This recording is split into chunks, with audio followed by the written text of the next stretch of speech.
Wulan Guritno penuhi permintaan sang kekasih soal tubuhnya. Selain sibuk berkarir di dunia akting dan menjadi selebritas, Wulan Guritno masih tetap menjalani olahraga. Bahkan, sesekali Wulan Guritno mengunggah foto dan video sedang berolahraga bersama sang kekasih, Sabda Ahesa.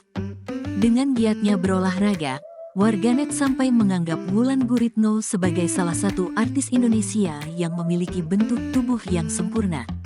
Lantas, seringnya berolahraga dan menjaga penampilannya, apakah Wulan Guritno dituntut sang kekasih, Sabda Ahesa memiliki bentuk tubuh yang sempurna?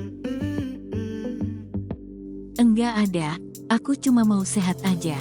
Aku jaga dari sekarang, dari dulu malahan, kata Wulan Guritno ketika ditemui di kawasan Senayan, Jakarta Pusat, Kamis, tanggal 19 Januari tahun 2023. Wanita berusia 41 tahun ini mengklaim sering berolahraga dengan Sabda Ahesa karena kekasihnya juga menjalani pola hidup sehat demi tuntutan pekerjaannya sebagai atlet.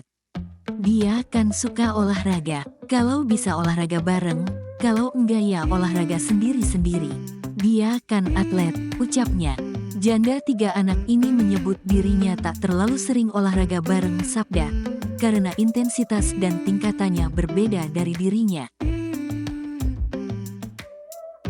Kalau aku ikutin dia aku pingsan dong Pernah gym bareng, walau bareng sendiri-sendiri. Pernah lari sana dia aku gak kuat. 1 langkah dia 4 langkahnya aku. Jelasnya, kasihan dia nungguin aku jadi gak maksimal latihannya. Saya gak mau pingsan ngikutin dia, sambungnya.